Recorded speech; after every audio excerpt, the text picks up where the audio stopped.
লালি আবারও বাড়িতে এসে হাজির হলো। হ্যাঁ বন্ধুরা, আমরা এমনটা দেখতে পাবো কথা ধারাবাহিকের আগামী পর্বগুলোতে। বিস্তারিত জানতে ভিডিওতে লাইক দিয়ে শেষ পর্যন্ত দেখতে থাকুন। মাফিন অগ্নিকে বলে, আমি বড় হয়ে তোর মতো শেফ হব।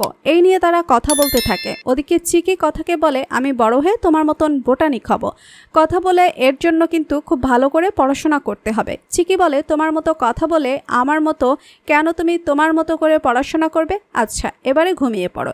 এরপর জুনি কথাকে বলে, তোর ধৈর্য আছে, সব কিছু ম্যানেজ করতে পারিস। কথা বলে, তা হয়তো পারি, কিন্তু তোর মতন ত্যাগ কজন করতে পারে? জুনি বলে, ঠিক আছে, তুই গিয়ে ঘুমিয়ে পড়। তারপর কথা ঘরে এসে সোফায় শুতে গেলে অগ্নি বলে, আমার সাথে যা হয়েছে কিন্তু মেয়েটার কি দোষ?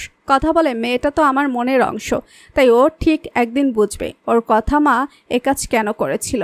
অগ্নি বলে, আর আমাকে ভুল বুঝবে। পরের দিন সকালবেলায় কথা ঘুমিয়ে থাকলে অগ্নি বলে, তুই জেগে থাকলে তো আর আমার সামনাসামনি কথা বলবি না। আমি এ কাজ কেন করেছি তুই একদিন ঠিক বুঝবি, তখন ঠিক আমাকে আগের মতন আদর করবি, ভালোবাসবি, এই বলে সেখান থেকে চলে যায়।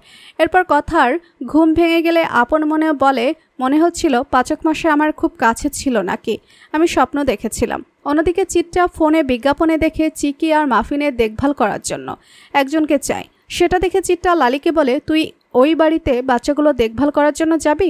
তারপর সুযোগ বুঝে ওদেরকে কিডন্যাপ করে নিবি। লালি বলে, তার আগে বাচ্চাগুলোর বিশ্বাস অর্জন করতে হবে, আর সমস্ত খবরাখবর আমি তোমায় দেব। এই নিয়ে তারা কথা বলতে থাকে। তার মধ্যে লালি চিত্রার কাছে টাকা চাইলে চিত্রা টাকা দিয়ে বলে, কাজ হয়ে গেলে আরও টাকা পাবে। ওরা যেন জানতে না পারে ওদের চেনা সত্তরের লোকই তুই হলি আমার তরফের তাস। লালি বলে, চেনা সত্তরের অচেনা মুখ। এদিকে গুহাবাড়িতে সবাই যখন ব্যস্ত, সেই মুহূর্তে লালি এসে বলে, বাচ্চাদের দেখভাল করার জন্য লোক লাগবে নাকি গো? কথা বলে, আপনি কে? হুট করে বাড়ির মধ্যে ঢুকেই বা আসছেন কেন? তো বন্ধুরা, কথা ধারাবাহিকের আগামী পর্বে সবার আগে পেতে সাবস্ক্রাইব করুন আমাদের চ্যানেলটি। ধন্যবাদ।